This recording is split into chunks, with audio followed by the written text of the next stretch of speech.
Let's talk about diversity, equity, inclusion in 2025. So first things first, if you are still calling it DEI, you're probably already behind because that game has changed, that ship has sailed. DEI hasn't disappeared, it's just gone underground. It's been rebranded, it's been reframed.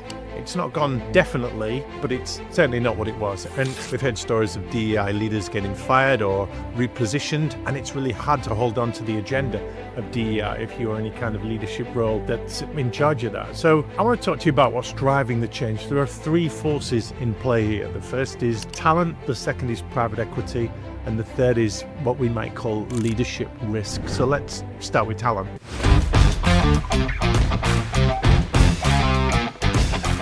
Let's talk about diversity, equity, inclusion in 2025, DEI. Has your accounting firm quietly parked the DEI bus?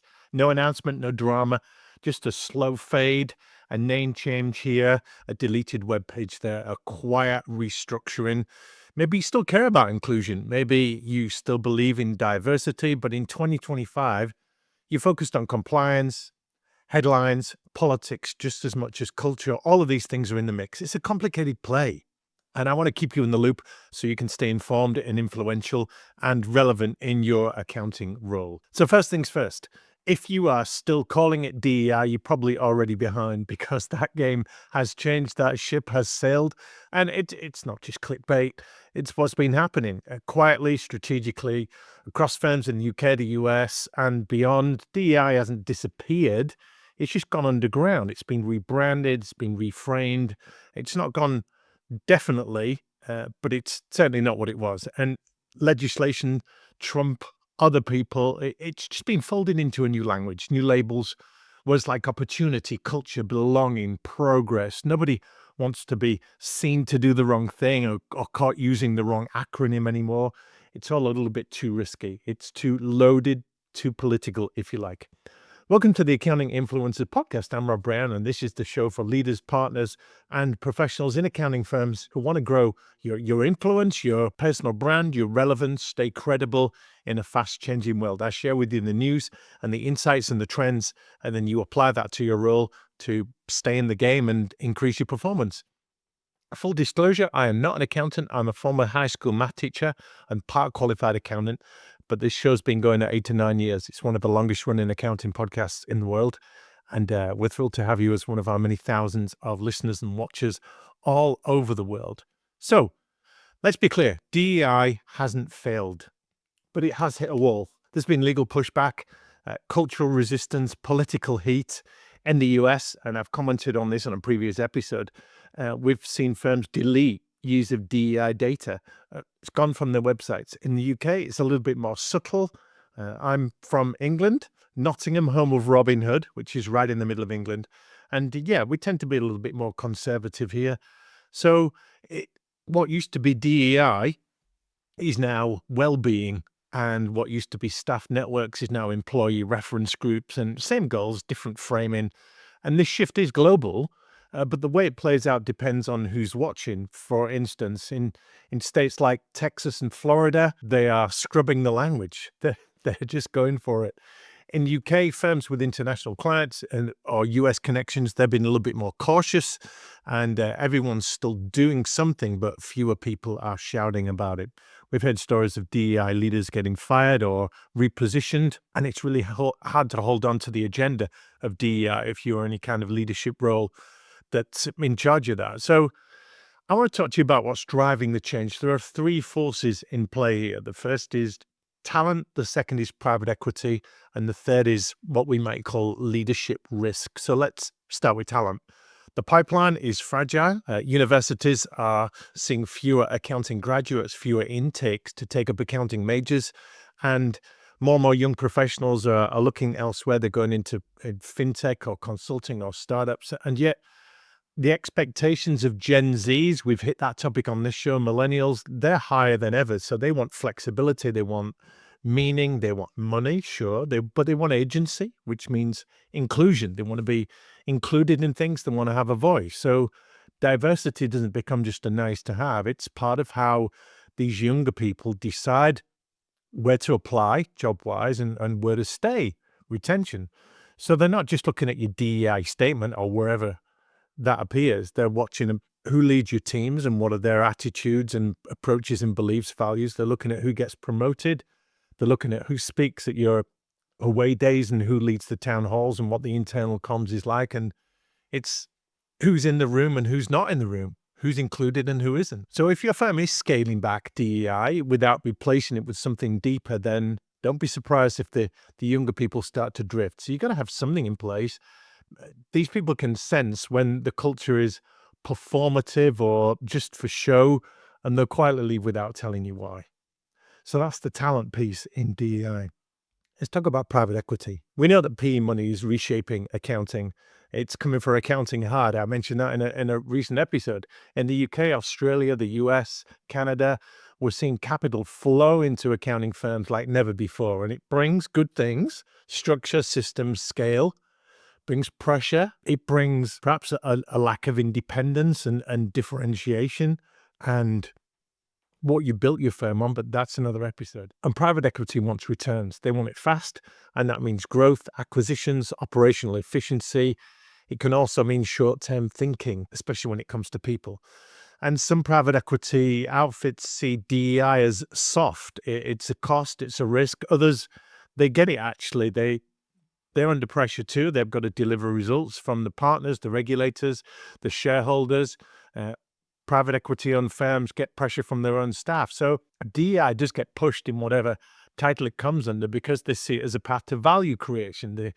They want diverse boards because they know that that gives competitive advantage. They want inclusive teams. They want higher retention, better performance. All of these are good metrics. It's not ideology, it's strategy. Some people think all that happens anyway, so you're going to get all of that without a DEI initiative. But whether it happens with or without DEI, all of those metrics are crucially important. So if your firm is PE-backed or preparing for it, DEI in whatever form is going to come under scrutiny. It's still the same if you're trying to stay independent. You're going to need to justify DEI, not just as a moral campaign, but as part of any growth model. It's got to be in there somewhere. And this is the language that private equity understands: talent pipeline, culture risk, employer brand. To what degree are you a great firm to work for and stay for? Staff retention. Ultimately, private equity doesn't care what you call it, but they care that it's working in your firm. It is in play. So that's talent, that's private equity. Let's talk about leadership risk. The biggest issue with DEI right now is confusion. Everyone's trying to peer over the garden wall and see what everyone else is doing, or look in somebody else's bait box and what are you doing for this?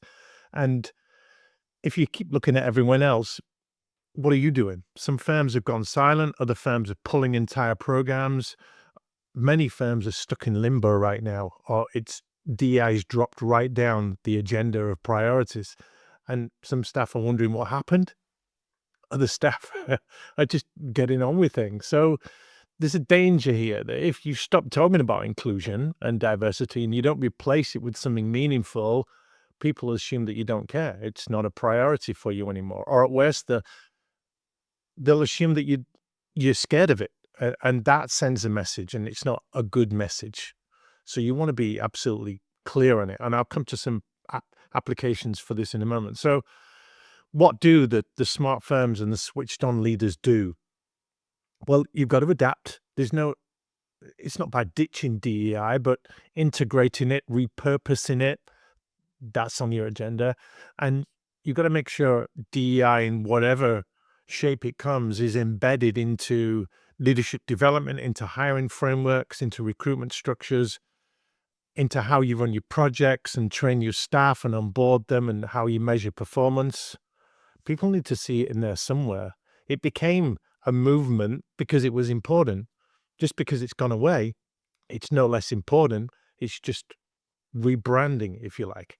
So the good leaders here, the good firms, are moving the conversation from identity perhaps to opportunity and agency, and from compliance and having to do it to culture and making it more natural, and from targets to talent. Targets are always going to be there, but you know what I mean. So let's start making it a standalone function and its own department, head of DEI, and let's start making it BAU, business as usual, an integrated part of what we're doing. So I want to give you in closing 6 applications here where if DEI is still problematic for you, or you've still not got it figured out, or your firm needs to take a stance on it in some way, these might help. 6 things. First, audit your language on DEI, the vocabulary that you're using. Are you still using old terms that could be quietly killing buy-in, or toxic terms, or hot potato political terms that people don't want to be seen to get on board with? Or have you updated your language, your vocabulary? Are you talking about opportunity and fairness and agency? Second is to check your talent data. You'll be all over this because accounting firms create and oversee more data than pretty much anyone else. So who's getting hired? Who's progressing? How long are people staying? Why are they leaving? Where are they going to? How are people applying for your jobs, and at what numbers and what conversion rate? And it's not what you think, it's what the numbers actually say. So take a good look at the talent data, because your talent will speak one way or another. Third is integrate. We hear a lot about this word integrate, but DEI doesn't belong in a department or in a silo or in a policy document. It belongs in every conversation. It belongs in every team meeting, every client pitch, every leadership decision. It's absorbed into the vocabulary, into the culture, in good firms at any rate. Fourth application I've got for you is to protect your DEI champions. So you will have people that are advocates for this. They are passionate about it. They're evangelistic about it. You might not call it DEI, but they get it, and they want to give people agency, and they want to include people, and they understand. So they want to run with it, whatever it's called. So if you've got a head of inclusion or somebody that's maybe in HR or people, and they want to run with this, don't let them fight alone. Give them some support, share the load, give them some influence, give them some authority, give them some purpose, and just give them some airtime. It doesn't have to be DEI, but it has to be something. The fifth thing I'd say to you is, in the global world that we're in, you've got to be smart about countries, cultures, boundaries, regions. If you're operating across borders, then DEI strategy has got to flex. What flies in Toronto might not fly in Texas, and what works in Manchester in the UK might not work in Melbourne in Australia. So we all have different ways of seeing the world, different lenses, different mores, different values, cultures, psychological mindsets that we've grown up with. So you need to flex in that regard. And finally, number 6, I'd say communicate well, communicate with clarity.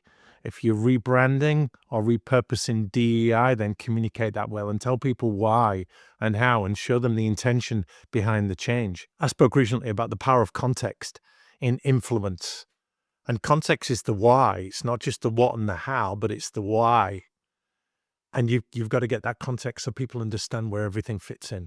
So show them the intention behind the change. Don't leave a vacuum. Don't let people try and think of the reasons behind it themselves, because they'll go off in all kinds of directions. So when firms go silent, when leaders go silent, people fill in the blanks. We've all done that. And those stories are really good for you and your brand.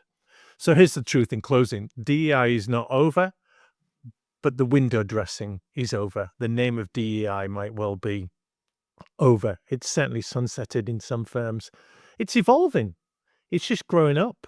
It's becoming an adult, if you like. So if you want to lead in this next phase, you've got to be part strategist, part listener, part translator, and part diplomat, if you like. You people don't need perfection, but they do need clarity. They need some consistency. They need some courage. They need to be honest. So lead with that. If you're a leader, would-be leader, you're managing people, you're influencing people, you'll be more than relevant. You'll be trusted if you lead with that. And right now, trust is everything, isn't it? Trust is at a premium. So this has been the Accounting Influencers podcast. I'm Rob Brown. This is on YouTube. This is on all your podcast channels. If this episode's helped you clarify a little bit of your thinking or challenge your assumptions, that's a good thing.